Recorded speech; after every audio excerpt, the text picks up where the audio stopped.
I'd like to go to order the City of Las Vegas Historic Preservation Commission for July the 28th, 2023. Please call the roll. Chair Stodel. Present. Vice Chair Laramie. Here. Commissioner Levine. Here. Commissioner Beck. Here. Commissioner Hotchkiss. Present on the phone. Commissioner Serfas. Commissioner Cosgrove. Here. Commissioner Palacios. Commissioner Moody. Here. Commissioner Perdue. Commissioner Roberts. Here. Commissioner Seabrandt. Here. Commissioner Gillespie. Present. Thank you. We do have a quorum. Great, thank you. Agenda item 2, announcement regarding compliance with the open meeting law. Are we in compliance? Yes, we are in compliance. Thank you. Agenda item 3, public comment. Comment during this portion of the agenda must be limited to matters on the agenda for action. If you wish to be heard, come forward and give your name for the record. The amount of discussion, as well as the amount of time any single speaker is allowed, may be limited. Would anybody like to speak at this time? Seeing and hearing none, we will move on to agenda item number 4. Chair's announcement relative to the Historic Preservation Commission. The chair does not have any announcements at this point, other than there are some items later on regarding the commission's membership in different organizations, as well as a historic preservation conference. Let's move on then to agenda item 5 for possible action to approve the final minutes by reference of the regular meeting of June 28, 2023. Assume that everybody has read the minutes. Are there any corrections or changes? Otherwise, we'll look for a motion to approve. Mr. Chair, I'll be abstaining from that motion since I was not in attendance at that meeting. Thank you. Commissioner Beck, I move to approve the minutes. We have a motion. Further discussion? General public? Hearing and seeing none, all those in favor, please say aye. Aye. Aye. Hotchkiss votes aye on the phone. Those opposed? Motion carries unanimously with the chair voting in favor of those in attendance. Let's move on to agenda item 6, 23-0377-HPC1, discussion for possible action regarding approval of the second draft of the design guidelines for the designated historic districts located in the city of Las Vegas. Dr. Seabrandt? Thank you, Seabrandt, for the record. So everybody did have the opportunity to review and comment on the first draft of the design guidelines. Those changes were either incorporated into the second draft, or if not, an explanation was provided as to why they were not.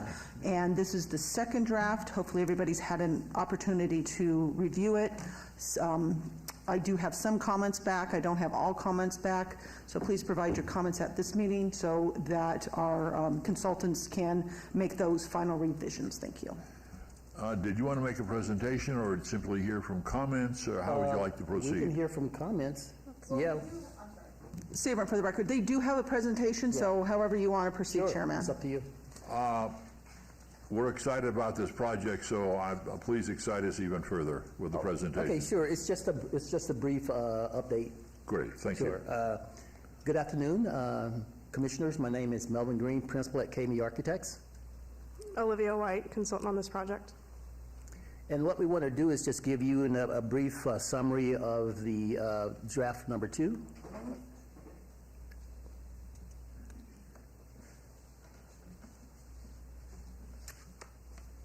Let's see here. I guess my advanced slide. Oh, there it goes. Okay, maybe it's delayed. So we added some additional illustrations and placeholders for the prior illustrations. We also added some captions to all of the images to provide greater clarity. Revised the certificate appropriateness historic review chart. We also added additional terms to the glossary as well as illustrations. We updated the online bookshelf. All links will be included on the city's historic preservation webpage, and we did just additional copy edits as well.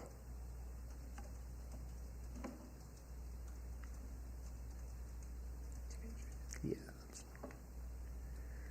And based on comments received at the last commission meeting we attended, we revised the maps for greater readability, including making them larger in the design guidelines and adding larger street names just to make it easier for everyone to use.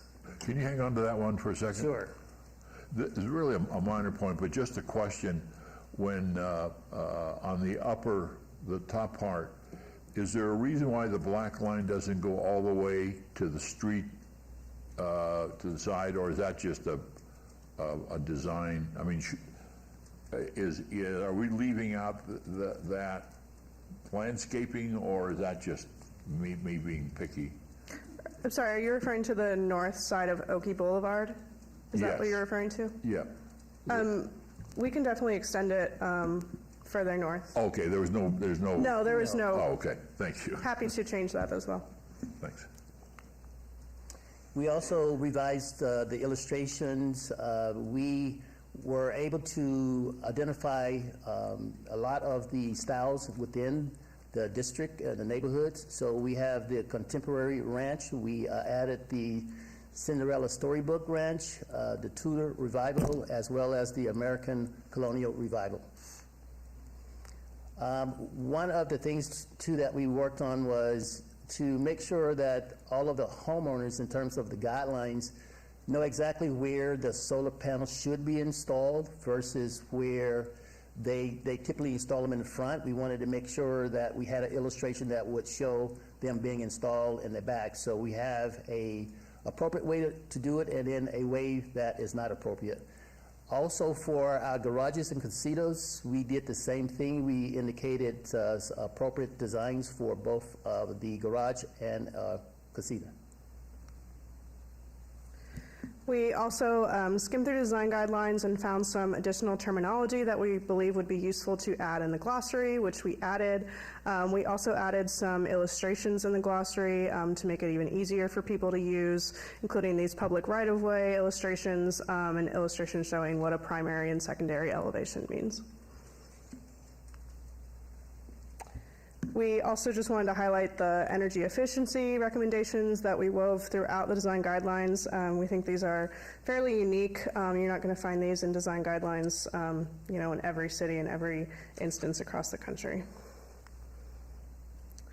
And as was stated, we updated the online bookshelf, we reorganized it, and are working with the Preservation Office to make sure all the hyperlinks are available on the city's historic preservation webpage to make it easier for users to find the information they need. We are on track to submit for the final design guides in August 2023, as well as the expected adoption hearing in October 2023. At this time, we'll address any comments or questions you may have.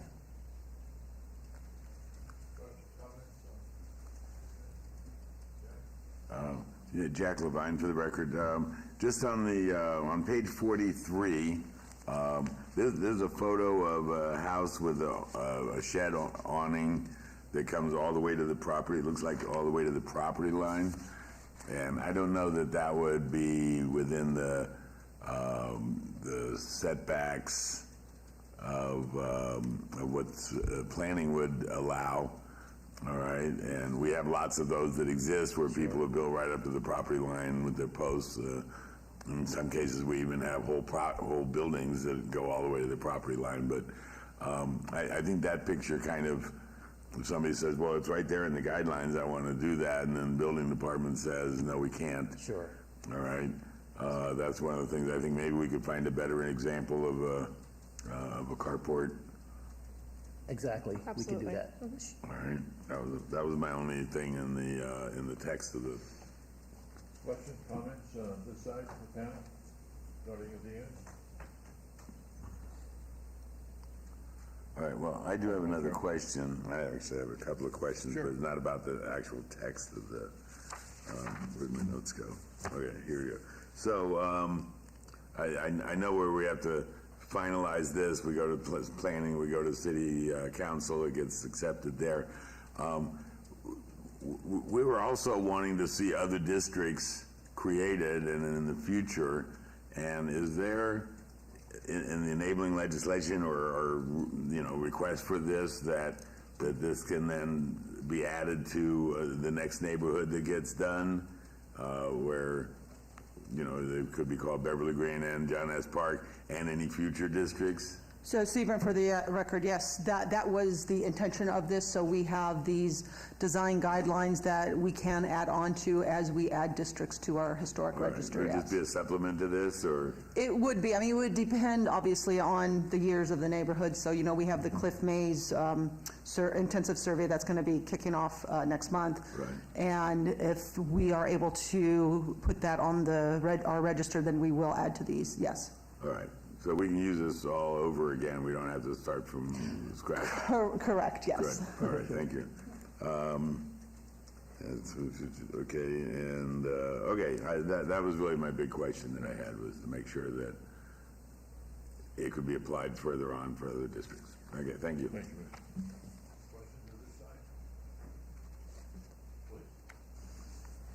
Hi, Commissioner Laramie.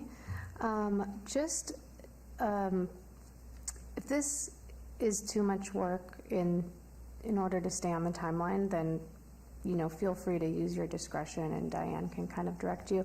But just one thought I had was, there's a lot of confusion sometimes in the neighborhoods about who lives in the district and who lives outside of the district, since the whole neighborhoods themselves are not designated. So I thought it might be helpful on the map page to like maybe show a smaller zoomed out of the whole neighborhood with like the shaded section of the historic district, and then the larger maps like you have of the historic districts, just so people understand that, you know, just because they're in John S. Park doesn't necessarily mean they're in the historic district, and in Beverly Green as well. That was really my only major comment, and then I have some other just formatting things I noticed and a couple, you know, copy edits that I'll send to Diane.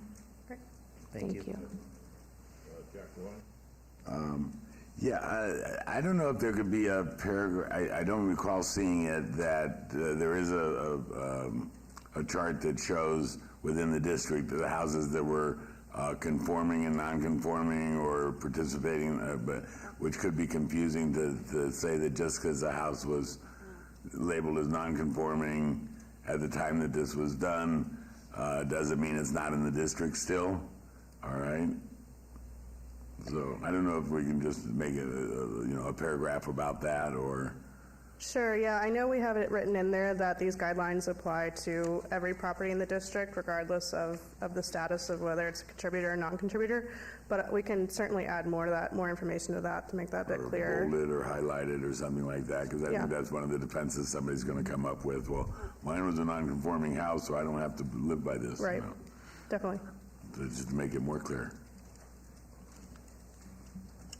Couple of questions that I had, and I think you're addressing those initially, that when there's an opportunity for a hyperlink, make it easy on the homeowner to be able just to click that.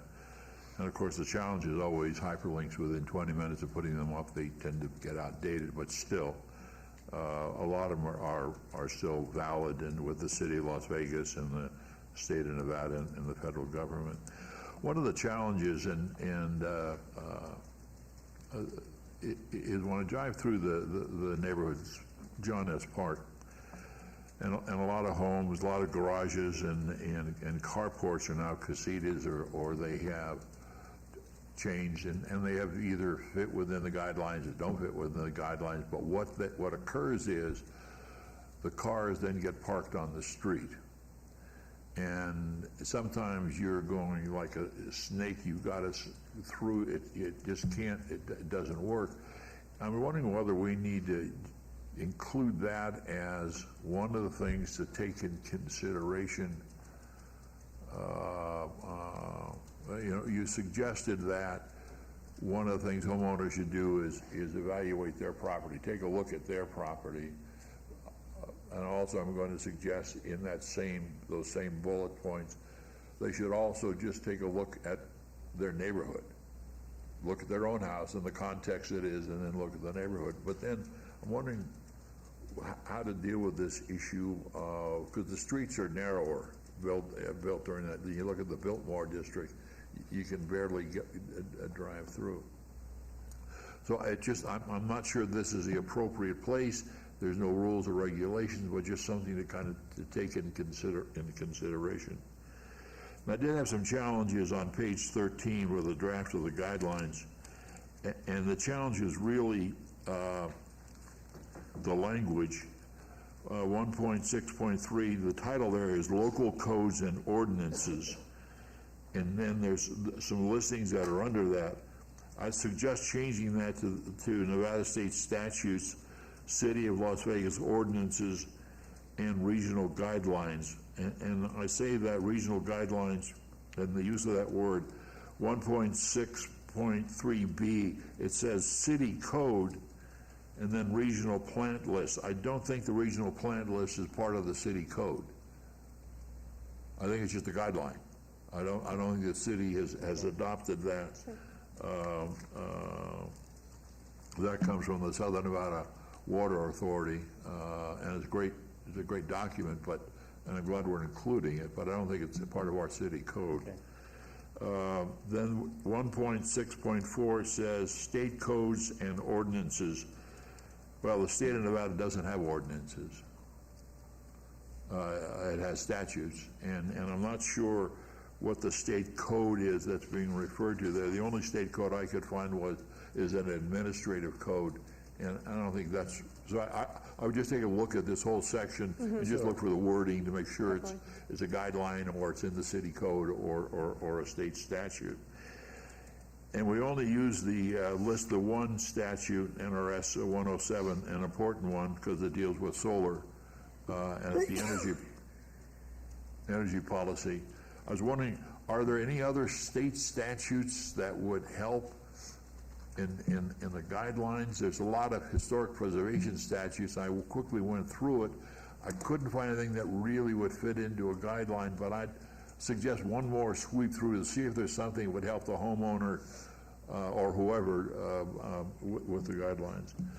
Then on page 14, 1.7, the first sentence of the first paragraph says the Historic Preservation Commission provides grants to the owners of designated properties with funding from the Las Vegas Centennial Commission.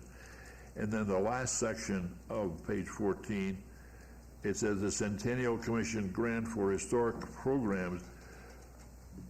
They have grants also for both bricks and mortar and non-bricks and mortars. The challenge there is, or I think there's an explanation that is needed, two elements. One is this body, as far as bricks and mortars, focuses on those things up to $10,000. If it's more than that, as a rule, we generally say go see the Centennial Commission if you need $100,000 or more.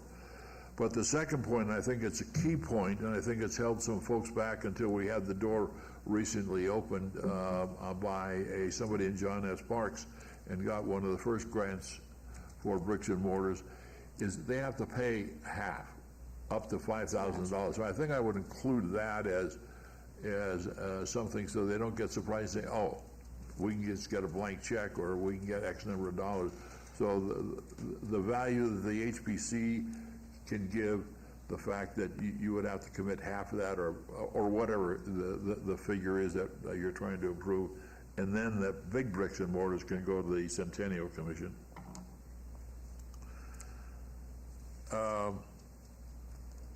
1.7, the section regarding is titled, under the eligibility criteria, the project must be, but the must-be's that are listed there don't make sense to the introduction. So I just suggest a rewrite of what we're trying to achieve there. I don't know whether the title needs to be rewritten, but it says the project must be, and then there are things that don't quite fit. Maybe it should be the grant application or something. Would you take a quick look at that? And the last piece of business that I thought would, and I really enjoyed reading it, it's just a great document, is 2.3B, how to design a successful project. There are 5 steps there, and I alluded to this earlier, including step 2, which suggests that the homeowners review their property's exterior features and context, in quotes. Maybe the property, we should add one, the property owner should review the exterior features and context of other homes in the historic district.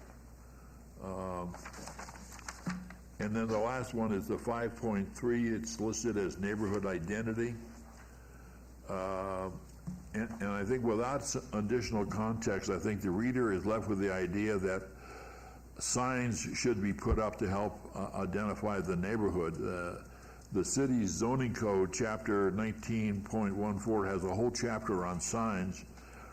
There's one on historic signs, but that really means his signs that are historic. And there's a whole process that the city has worked out of how a sign can be designated as historic. This body's involved, the city council's involved, the general public. But it also talks about all signs, specifically that those signs that are, quote, the maintenance of the residential character of the city's neighborhood. So I think reading that over, see if there's something that would apply to the design guidelines rather than somebody thinking, historic district says here in the guidelines, put up a sign that says, we got a historic house, come and see us, and it's got neon or whatever, exaggerating here, but maybe address the issue of signage a little bit more. Okay. And I'm excited about, I think we're all excited about moving this design guidelines process forward. Any other questions or comments? I have something over here, Commissioner Please. Roberts. I'm trying to find it, but in regards to the roofs, there was, I know rock roof was identified as to be, say, preserved. I didn't know if like a cedar shake roof was identified there as well. I'm looking for clarification, I guess maybe through, I'm not sure if those are even allowed anymore. Like, I don't know if you'd be hard pressed to find someone to repair them. And then if they're even allowed to be repaired, I'm not sure. I'm fairly certain that a cedar, like a shake roof, is not allowed anymore, and I think that's a fire thing. I also know that there are composite materials that mimic the look of a shake roof or shake siding even. If that applies, that can be obtained, but I guess it's just kind of a bit of a question, like, would that be something that we'd want to encourage, or would we be creating a conflict, whether it's with the building department or the fire department or something like that, and then what would supersede what? So I'm sorry, still looking for the specific area here.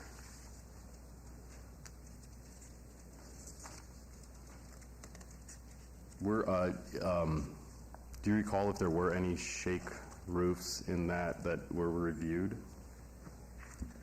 Off the top of my head, I can't recall any shake roofs in these districts. I can't either. I know that that's something that's come up in the past. But the rock roof itself, I think they're really cool, whether if they still function or not, or if there's even some sort of like a retro kind of like composite or something version that would mimic the look. But I guess I just don't know what we would think about that, trying to keep the look, even though it's a different material. And then, of course, the functionality of it, which is important too. So, well, I'd suggest maybe just kind of reviewing that, see if there's something there that would expand or clarify a little bit, or I mean, I think the point's well taken. It's just whether or not that specific thing applies to the. Absolutely, and we'll take a look at that, and then we'll also reach out to the building department too as well. Dr. Seabrant, what would be the appropriate, this is for possible action, do we, You can approve it with the conditions of what everybody just mentioned, to have the edits made for this draft. And then it'd come back for a final approval? So then, yes, it would come back at our August 23rd meeting for the final. Would look for a motion to accept with the corrections that were, I'd move, Jack Levine, for the record, I'd move to accept it with the corrections that have been brought up today. we have a motion for the discussion. Commissioner Purdue, so move. General public? Hearing none, all those in favor, please say aye. Aye. Hotchkiss votes aye on the phone.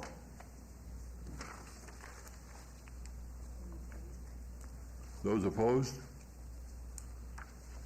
Motion carries unanimously with the chair voting with those in attendance in favor. Thank you. Look Right, forward to thank it. One quick question, Mr. Yes. Green. Have you ever met Mel? Mel, Yeah. The other Mel Green? the male structural engineer? Yes, I've been mistaken for him a lot. I don't know why. Well, I think because you both do great work in Oh, historic preservation. thank you. And it's a reputation you both share, so. Sure. Great. All right, thank you. Thank you. Okay.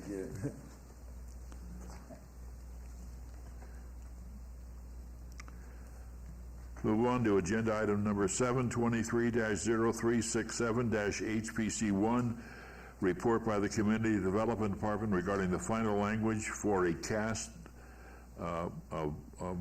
bronze cast land acknowledgement plaque that will be affixed to the exterior of the historic West Side School at 3030 West Washington Avenue as part of that school's centennial celebration.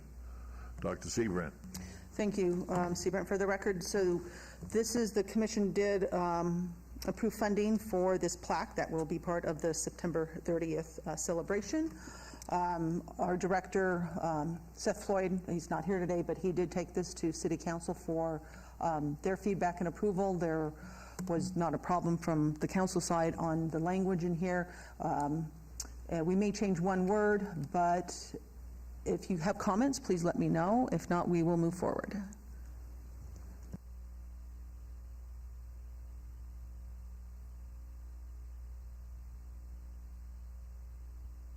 Still off of the record, is this the entire language, or will there be a date, or is this going to be from the city of Las Vegas or the historic preservation? Is there, or is this simply the city of Las Vegas and then it would be a date? Is there any more to it? No, it's simply the city of Las Vegas, and we excuse me, put the date on of September 30th of 2023. I just have a quick question because I don't know. Is Nuwu is a broader band of Indians or Native Americans and Paiutes were part of it, or is that a nickname? Is that, I don't know where the word Nuwu, other than the cannabis store. I've never seen that word before. The name Nuwu is the indigenous language of the Southern Paiute of what they call their peoples. Okay. Commissioner Purdue, I am wondering about the language that the Southern Paiute people have experienced displacement and dispossession of these lands. Why is that in there? I think it sounds like eminent domain. That is the language that the consultant put in there. I'm happy to speak with her about that language. I think that might be a good idea. So I'm sorry, Seabrant, for the record, and keep in mind that our consultant creates these land acknowledgements throughout the city, several properties in the city as well as outside the city and throughout Nevada as well as in other states. And this is the general accepted language for land acknowledgements. Well, It's distasteful. there are, So this is Commissioner Cosgrove. I teach Native American history. We took the land away from the Indians. That's just a fact. We took the land away from them. We did not compensate them for it. We took it from them. And it's documented. And that's what a land acknowledgement is for.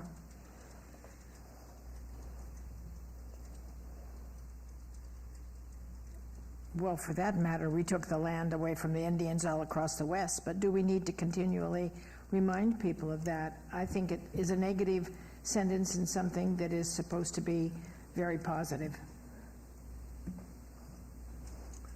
The land acknowledgement's not supposed to be negative or positive. It's supposed to just state a historical fact. And my students do need to know historically accurate information about what happened, as every American. And when we stop talking about history, we repeat it.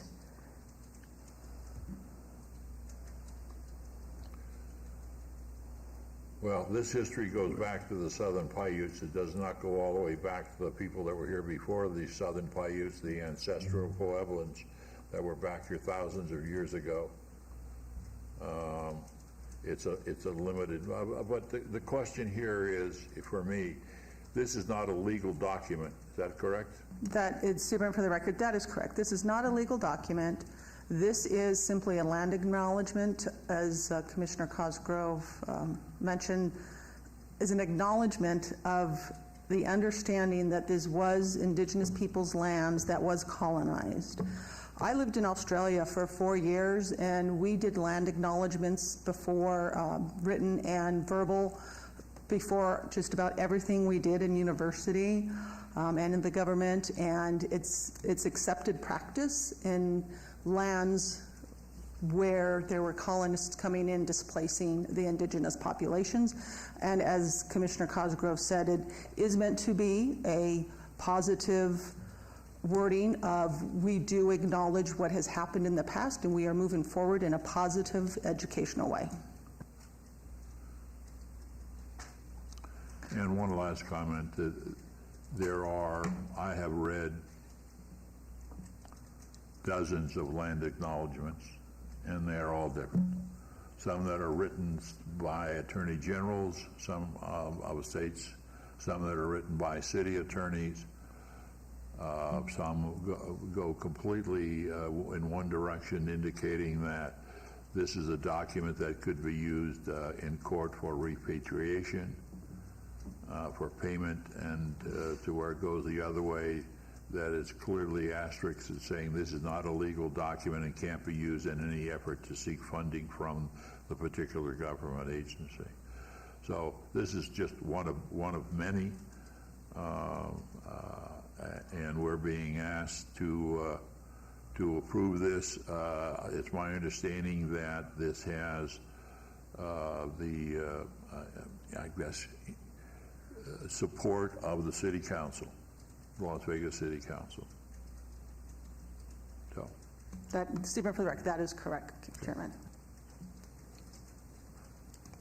I have a quick question, Commissioner Roberts, for the record.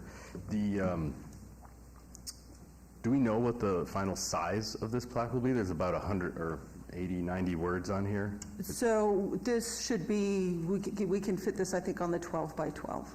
12 by 12, and then I know that it's, I've asked this before and I just wanted to confirm, so it's up to the property owner to, or who's going to be setting this, or where is it going to be set? So it will be affixed to the school. The City of Las Vegas owns the school. Okay, great, okay. So we will be installing it. And do we have a specific location identified for it?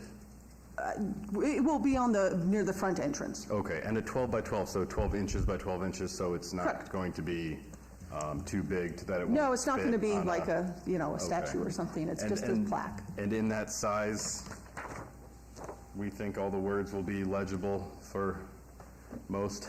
Yes, so Okay. we're using the same vendor that we use for our plaques for when we add a property to our register. Okay. And so they always send me proofs Okay. before, so we always have to sign off on that before they actually produce it.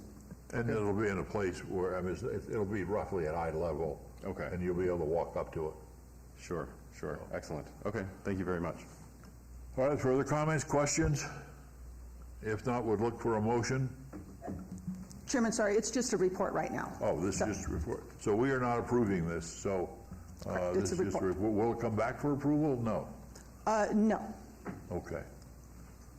This is simply a report to let us know that the city of Las Vegas is putting this at the historic West Side School. Who's paying for it? We are. This was already approved. I mean, as far as the installation? No, for is the HPC paying for it? Correct. Okay. All right, this is the report. And item 7, further comments. Otherwise, we'll move on to agenda item number 8. Hearing none. Agenda item 8, 23-0368, HPC 1, discussion for possible action regarding approval of funding in the amount of $150 to renew the Commission's membership in the National Alliance of Preservation Commissions. I would look for what is the benefit to the city and to this Commission's members to be part of this group? Seabrant for the record. So this allows us, we have a slide up here that tells us what we get for those fees. We have the quarterly publication that does come to me. If everybody wants to read it, I'm happy to distribute it. I only get one, so if somebody wants to read it, let me know. Discussion groups, the online training opportunities, which this commission has partaken in over the last few years, which are very informative and actually put us on the road to actually implement our design guidelines. We also have the information about the upcoming forums. The next one is next year. And also the resource library, and then we also can add our voices to what's happening in DC legislatively. Questions, comments? If not, look for a motion. I'll make a motion to approve. All right, further discussion? General public? Hearing none, all those in favor of agenda item 23-0368-HPC1, please say aye. Aye. Aye. Hotchkiss votes aye on the phone. Those opposed? Motion carries unanimously with the chair voting with those in attendance in favor.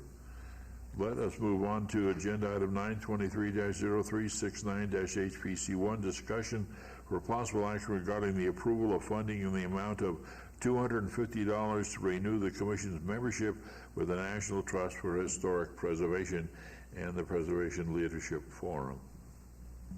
And Seabrant for the record, again, the same type of membership gives us access to different publications, to grant funding opportunities as far as the Pass Forward conferences, and participating in hotels that on the Historic Hotels of America list.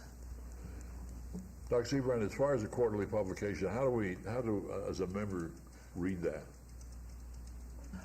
So are you not getting emails? They should be sending, if everybody should have their email that in the past we have submitted to the National Trust, and so you should be getting emails that tell you when these are coming up. Are you not getting emails? I get an email from them. You do? Yeah. I do. Good, okay, because I'm already a personal member, so. Oh, okay. Yeah, so if you're not getting the emails, let us know, because we did have this problem like last year, was it? And so we contacted them, and they checked the list. Cheryl, if you're not on our list, we'll make sure that we let them know. And they send emails once a month, more than once a month. It depends on what they have going on. I also sent them a note that they have incorrect information about the history of Las Vegas posted about West Side School. And they haven't responded. It's still up. Look for a motion. Yeah, I moved to Jack Levine for the record. I moved to approve renewing our membership of the National Trust. Further discussion? General public? All those in favor, please say aye. Aye. Aye. Hotchkiss votes aye on the phone. Those opposed? Motion carries unanimously with the chair voting in favor and those in attendance. Let's move on to agenda item 1023-0370, HPC1, discussion for possible action regarding approval of funding in the amount of $700 for members of the commission to attend the National Alliance of Preservation Commissions, their virtual summer short course on August 23rd and 24th. Dr. Seabrand? Seabrand for the record. So this is the virtual summer course that we did ask the commissioners to let us know if you wanted to attend. We have 7 commissioners that have replied that they would like to attend this virtual course. So it will be a total of $700 for everybody, those 7 commissioners to attend. And it does have the course sessions of this list here, funding, outreach, identifying incentives, demolition by neglect, preservation contractors, and keeping in mind that you don't have to join the sessions at the time that they're presented, because you will be able to still access all of the courses over the next, they usually give us 6 months to look at them, because we do have on one of the, so it is on August 23rd and August 24th. August 23rd is a HPC meeting, so you'll be able to watch those that you've missed during this meeting, watch them at a later date. And so we just need the approval so that we can pay the fee to get everybody registered. Questions, comments? I would ask, is there anybody here that would like to attend that has not raised their hand? Who do you have already listed?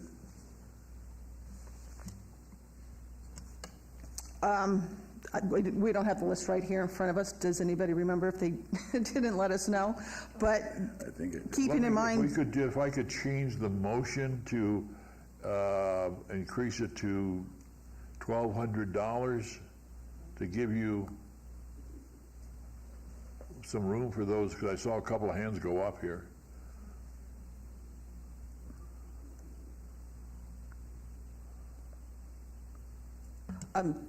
hold on one second.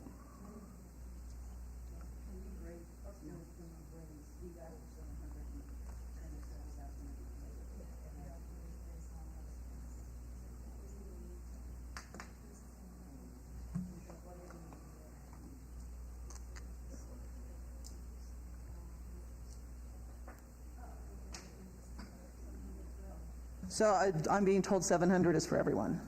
Oh. There's no need to raise it. So we should be good. Right, so if you would like to attend, and again, if you can't attend those days, and we have one of the meetings that day, they will be available for 30 days, and based on the past few years, 3 or 4 of them have really been on target for things that we are dealing with, including design guidelines and just a variety of and these are practical. These are folks that are dealing with it in the trenches, so they're very helpful. So further than that, please, Dan. Just a quick question, Commissioner Roberts, for the record. These are online only? These are not in person? No, they haven't done they're sticking with online for their summer short courses. Okay.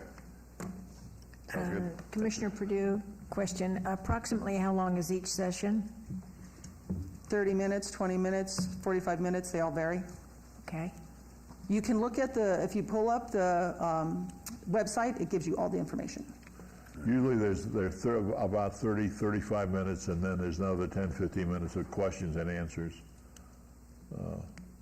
All right, look for a motion to... Can I get a clarification, please, Jack Levine, for the record? The $700 is a flat fee for us for as many of us as want to, and it's a coincidence that there were 7 that signed up and 700 and made it sound like it's $100 a piece.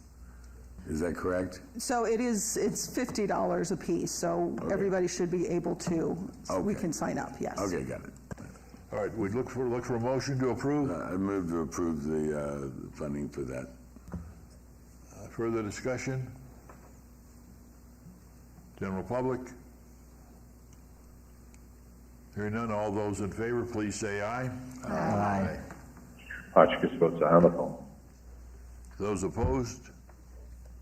Motion carries unanimously with the chair voting in favor with the group. Thank you all. Now let's move to another educational opportunity. This is in person. This is agenda item 11, 23-0372, HPC1, discussion for possible action regarding the approval of funding up to $42,000 for members of the commission to attend the November 8th through the 10th, 2023 National Trust Preservation Leadership Forum Pass Forward 2023 conference located in Washington, D.C. Dr. Seabrand? Okay, I'll try to make this one less confusing. So this one is for, if everybody attends, we have it would be a $3,000 cost. That includes the conference registration, flights, hotels, per diem. Then we would need up to $42,000 for that. However, we've never had every commissioner attend these conferences. Everybody is welcome, everybody is encouraged, but obviously we understand that you have jobs and you may not be able to attend. So in keeping in mind that our travel department takes care of the flights, but you have to pay for your hotel and your per diem first, and then our travel department reimburses you for that. So just keep that in mind, that you have to pay that up front. And then the registration fee, we also cover that. We cover that, and you don't have to put up money on front on that. So what we need is, if you are interested in attending this, and it is again November 8th through 10th, and it is, how much is the hotel? Like $200 a night or something like that? $259 a night. And we need to know by Monday, August 7th. So go back, look at your schedules, see if you can attend. August 7th, we have to be able to have everybody's yay or nay to register everybody, and it looks like, so the hotel, so for your financial purposes, it'd be about $1,300 that you'd have to upfront, that we would then reimburse you for after the conference, because we do need our travel office does need to see receipts. So happy to answer questions, and then this is the sub-themes and the power of place, power of community, power of people. Again, please look at the website. They just yesterday put out the full schedule that shows what the courses are, what the sessions are.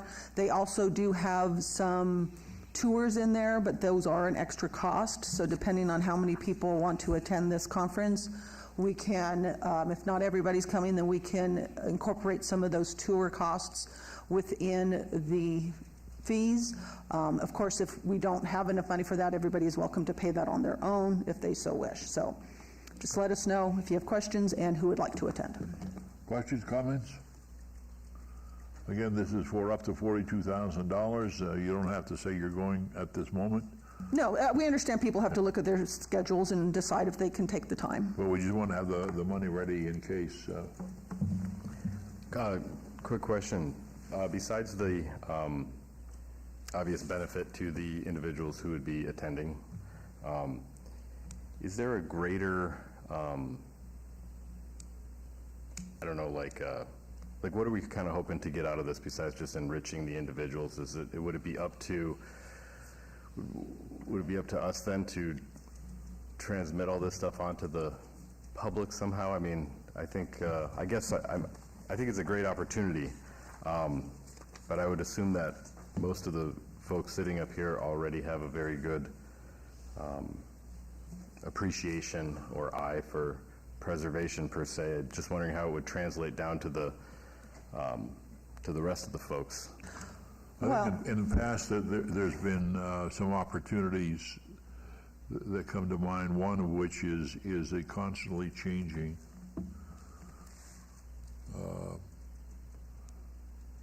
I'm sure you understand this one, as everybody I'm sure in the commission does, the constantly changing material that can be used for historic preservation, and a lot of that is quickly moving now because of the changes in the climate. And so that's is likely to be one of those things that can be brought back and directly used here. The history of our community, history of our state, and the history of the United States is under constant review. Right. And so that information can be is fresh, and what's going on, what are the opportunities. There may even be something on land acknowledgement there. Sure. That's, what is going on around the country. We know we've taken some of those guidelines from what our neighbors to the north have done in that area. So these are really valuable conferences. They are, and to, you know, what Chairman Stodel was saying is correct, because especially with climate change, with solar energy, with renewable energy, there are changes coming all the time, and we don't stay stagnant, so these conferences are fantastic for learning those things, but also connecting with the other historic preservation commissioners that are throughout the United States. I don't know if I've ever met anybody from Canada there, but that's always a possibility that, you know, our north neighbors would be also attending these. So we can find out what are they doing. Maybe there's something we're not doing that we could incorporate into our planning, or perhaps we're doing something they aren't doing that we could give them information on. This is what you could do with your commission. So it's a fantastic opportunity for everybody to attend, to enrich yourself and enrich this commission. And like you said, we can take a lot of those ideas to our public outreach. Yeah, thank you for that. To be clear, I know that I still have, I think we all have a lot to learn, and we're all, no one is omnipotent here on everything. I was just trying to understand if there was any other maybe indirect benefit that could be had beyond just the obvious sharing of the knowledge through the avenues that we have now. Well, Daniel, one of the things that each of the members will come back with is a presentation to the other commissioners. Sure. Of what were the highlights, what are the things that were learned that passed on. So, yes, the city will pay for some of this, but you have some work to do back there. Sure. It's not just a visit to the White House. Sure. Jack Levine, for the record. A quick question: Is it within the city's rules or whatever if somebody wanted to like not fly with the group but stay a couple days later afterwards on their own and or to arrange anything like that, or to go a couple days early and still? Yeah, you could do that on your own dime. I mean, we wouldn't reimburse you for hotel stays unless it's the 8th through the 10th. Usually you do the day before for flights and per diem. But yeah, you would, if you wanted to stay longer, I'd have to check how our office would do that as far as the reimbursement, because we would only reimburse you for the days that the conference are running. Right. But they would still pay you if you went ahead with a flight early. They would still pay your flight whether you went. Yes, we would still do that. Yes. Okay. All right. Good. All right. Look for a motion. Commissioner Perdue, so move. We have a motion to approve. Further discussion? General public? Hearing none. All those in favor, please say aye. Aye. Hotchkiss votes aye on the phone. Those opposed? Motion carries unanimously with the chair voting with the group in favor. And I will, just to tack on to that, at our August meeting, we'll let the commission know who's all attending so that, you know, obviously you'll know the final dollar amount. All right, let's move on to agenda item number 12, which is 23-0373 HPC1, report by the Community Development Department regarding historic preservation, the Commission's budget. Seymour, for the record, so because we are asking for a lot of money today, we wanted to give you the budget update. And as you see here, we have the projects, the project titles, the award amount, what we have paid so far, what the remaining balance is, and the actual remaining balance. And what that means is, have we paid any invoices during that time? And you see all of our projects there are in progress. We have paid some of them, they have not requested the reimbursement yet, and some have been paid in full, some are in progress. So total spent to date, and this is again for our fiscal year 23, is just over $39,000. We have our total amount that is projected is just almost $150,000. That would give us a remaining of $87,000, and the actual remaining to still pay is $56,000. So this is the last number that's the most important. So once everything is paid, then we would have just under $31,000 left in our budget. And we will have to, after today's vote on these previous items, we'll obviously take those items off here as well. And this would come out which Centennial Commission meeting, and their next one is in? Well, that's the next item, sir. This is just the budget update. Oh, I'm sorry, I was on 13 already, okay. So Other questions on the budget? Just one is they haven't done any work yet on the, Cliff May, we just started that, okay. We just started Cliff May, so. Sorry? We just started the Cliff May project. Yes, Yeah. it's, right, it's not going to kick off until, a week. Okay, and this was a report, then let's move on to the next item, which is 13, 23-0374-HPC1, discussion for possible action regarding approval of the submission of a grant request in the amount of $75,000 to the Commission for the Las Vegas Centennial in order to support a variety of historic preservation initiatives led by the city's Historic Preservation Commission. Dr. Sebring? Thank you, Seaver. For the record, so this is for the new members on our commission. We request through a grant proposal $75,000 from our Centennial Commission, and that is something staff works on with the chairman to submit that grant. Then it would go in front of the Centennial Commission, and they would vote on if they want to award us that money. And that is what we do every year, every other year, excuse me, depending on how much money we've spent each year. And so just need the approval that we're going to submit that grant. Questions? Commissioner Perdue, so this would be added to the remaining just under 31,000 that we have? Correct. Making So, approximately 105,000? Correct. And this is funded initially by the city? What is, I'm sorry, is what? The Centennial Commission that gives us the grant. No, the Centennial Commission is a nonprofit that is run by the city. The commission was formed starting in 2003 to commemorate the centennial celebration of the founding of the city of Las Vegas in 1905. The money to fund the Centennial Commission comes from the Centennial license plates. These are the plates that have the Welcome to Fabulous Las Vegas sign on them. They're black and white, very beautiful plate. And the commission receives money from the sale and renewal of those plates. And it was intended to be a one-year celebration, but the plates turned out to be so incredibly popular. We are the most popular specialized plate in the state of Nevada, and the money continues to come in when people purchase and renew those plates.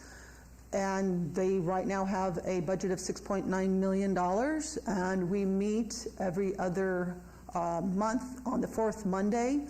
And you are welcome to attend our meetings if you're interested in learning more about what the Centennial Commission does.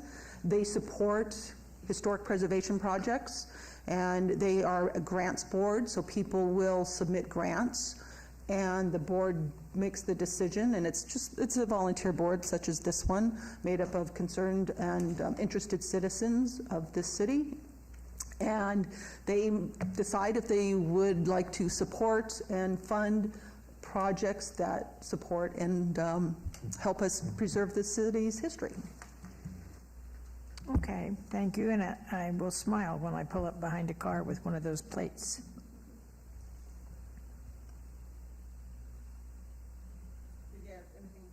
Did you want to add to that?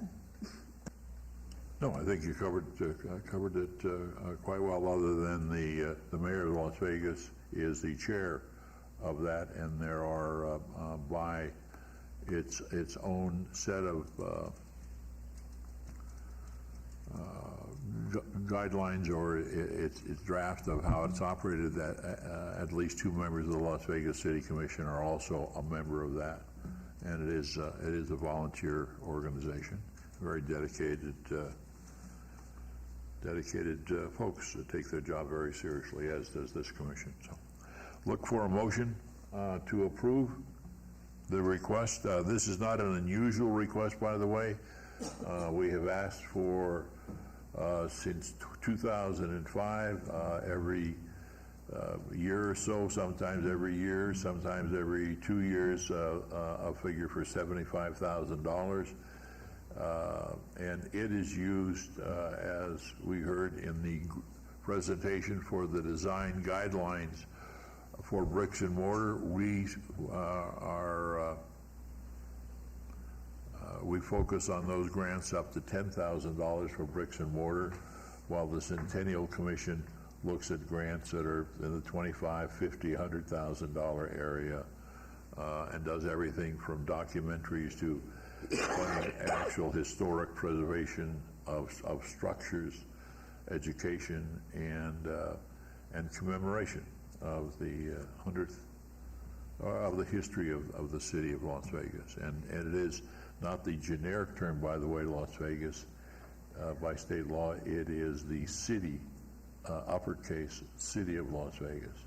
So it doesn't focus on the strip, it focuses on the geographical area known as a city. So I didn't have anything else to add. We have look for a motion. This is Commissioner Cosgrove, motion to approve. Further discussion?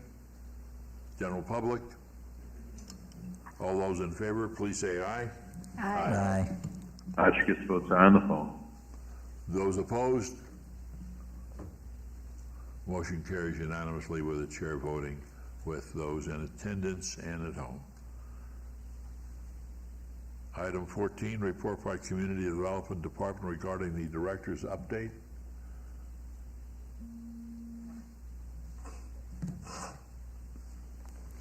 For the record, Michael Howe. There are no updates for this meeting. We do anticipate an update for the demolition ordinance for the next meeting.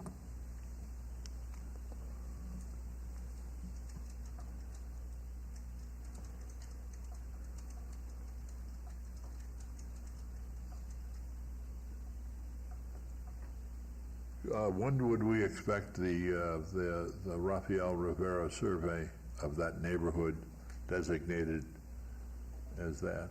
Is there a rough date on that? Excuse me, Chair. Okay. I think we need to move on to item 15. You didn't read in this item yet. Oh, okay. Well, then we'll wait for that question. Item 15, report by the Community Development Department regarding the project update list that is before you. Okay, super for the record. So what we have is everything is in progress. Rafael Rivera, I did not bring my schedule. We have a neighborhood meeting, nope, I'm sorry, that's Twin Lakes. We have a neighborhood meeting for Twin Lakes next month. Rafael Rivera is in progress. I'll have to let you know when they're going to be here. They'll be here in, I think, the beginning of the year. And the only one to really highlight is the certificate of appropriateness denial of 1819 Beverly Way. I don't know if anybody watched the city council meeting. They upheld our appeal, and they have allowed the applicant 90 days to remove the structure that was placed on the property. But for our legal counsel, Rebecca, don't they have the ability to, can you explain that part of they have the 30 days if they want to take it to court? Oh, based on the City Council's action of denying the applicant's appeal regarding Beverly Way, she now has 25 days from the date of service of that final action, which was the date of the City Council hearing, to file a petition for judicial review in the district court. Once that 25 days has lapsed, her appeal she no longer has the ability to appeal it to the district court, and would, I guess, reaffirm the City Council's upholding of the HPC's decision. Jack Levine, for the record. Just the rumor that I heard in the neighborhood is, well, I know for a fact the house got listed like on Monday of this week, for sale, and was told by a neighbor that I'm just going to sell it instead. So anyway, we may have another battle someday way down the road. Just for my information, is if it is up for sale, will the new potential owners know that there is this legal matter? They damn well better. If there was a notice and order placed on the property, which I'm not entirely sure of at this point, but it would make sense because code enforcement was involved previously, the notice and order runs with the title. Okay. So it is not clear title for her to sell, and any broker or real estate agent who does their due diligence in a potential buyer looking at that property will run the title and will see that there is a notice and order. At that juncture, I've had instances where those agents have reached out to the city requesting to lift the notice and order. At that point, the city would not lift the notice and order and would then explain why there is a notice and order. So basically, buyer beware, and put everyone on notice as to the situation. Now, I can't guarantee that a notice and order was placed on the property in this case, but is it? That would be the circumstances if that was the case. If not, again, it's buyer, you get what you buy. And I think we would have to revisit it in the 90 days once the code enforcement can go back out there and address it. But it doesn't just mean that that gets to stay. If I bought the house and didn't know, and I paid for the house, now moving in, do I have to take that thing down? Yes.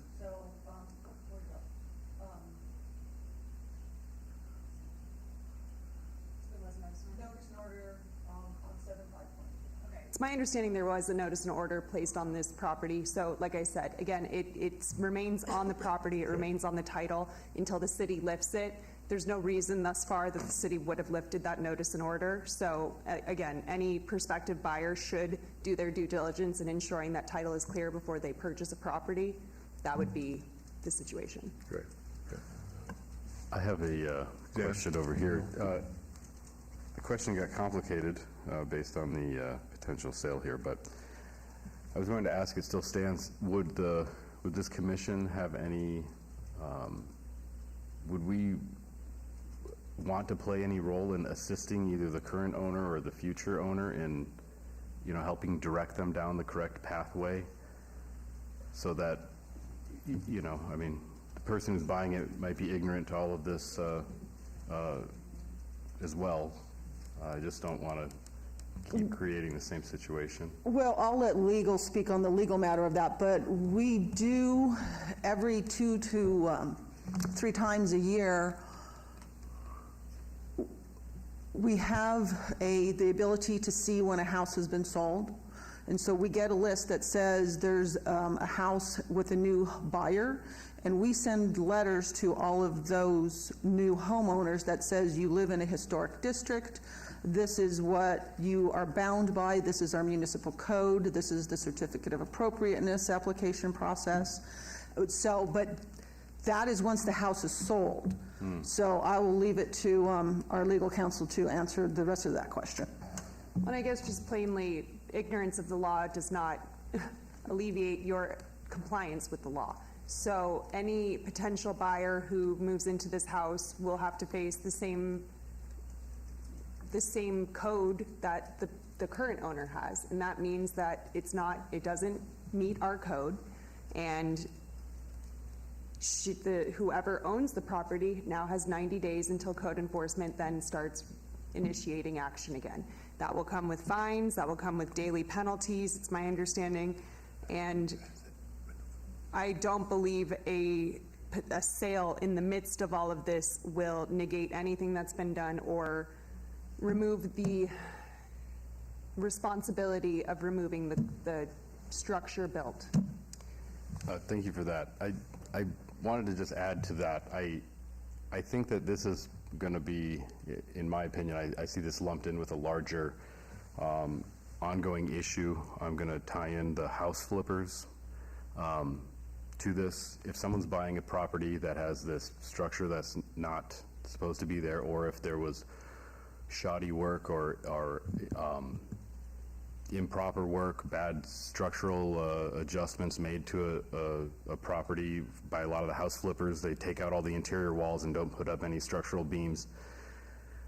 The buyer beware thing, if someone's buying a house, unbeknownst to them, there was no permits pulled and work was done illegally, I would think that this commission or some other organization should be able to either identify this ahead of time and notify these owners or assist them after the fact. Obviously, the best thing to do would be to keep this from happening by having more stringent oversight over the illegal work that is conducted.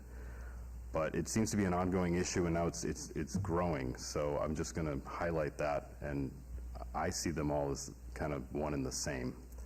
So I think it's an issue that we should be proactively addressing in one way or another.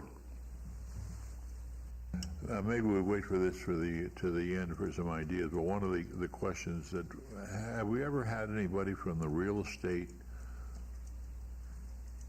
the realtors? What's the biggest realtors group? Well, there's the real estate division in the state of Nevada that regulates the licenses of real estate agents. But I'm thinking more of the people, the realtors. The Las Vegas, LVR, Las Vegas Realtors is the Board of Realtors is with our membership into the National Association of Realtors and all that. It's the trade group. And that's what owns and operates the MLS. And I wonder whether we should invite them to one of our meetings and see if they have any ideas. Is there a list in the trade magazines that come out on a regular basis where people can see which homes have liens on them? And no, there's nothing like that I know of. Oh. So it's buyer and the realtor beware. Yeah, and the mechanisms of of being able to sue the sellers of property disclosures that state law requires the sellers to provide the buyer. Something like that would need to be disclosed on that. Failure to do that can lead up to triple damages according to state law. For failure to disclose something that was known and should have been disclosed, you have to be able to prove that the seller knew about something and didn't disclose it. But that would be an easy case here. So I mean, nothing's been done wrong at this point right now, all right? Because as far as I can tell, as a realtor and a broker, is that nothing's been done wrong at this point by listing the house, because the 90-day, tear it down in 90 days, it still applies to the house, and even if somebody did buy it and it wasn't disclosed, they would still be subject to that, and then the seller would be subject to lawsuits. And all right, further questions, comments? Seeing none, we will move on. I am at 16, which is 23-0375 HPC1, report by the Community Development Department regarding historic and archaeological resources in the local media. You have that. There's one about the Pioneer Saloon.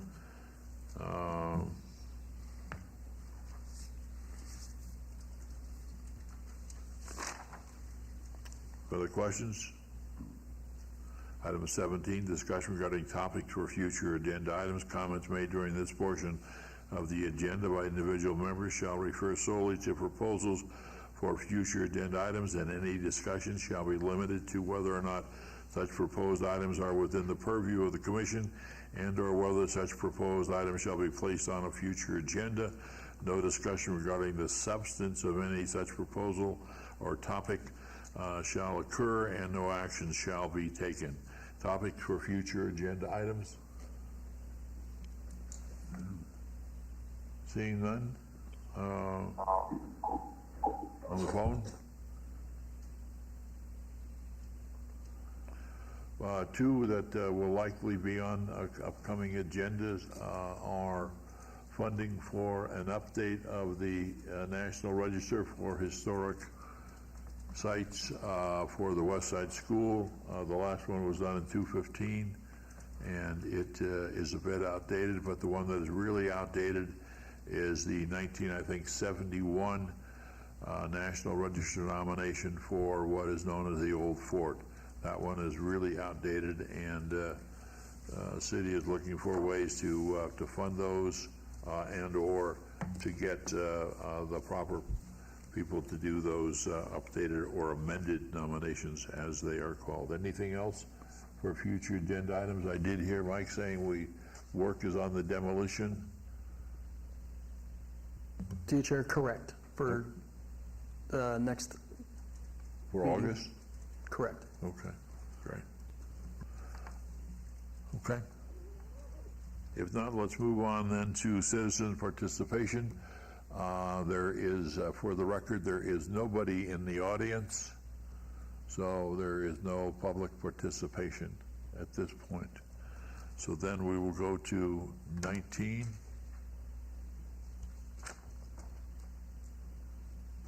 We're adjourned. Thank you all.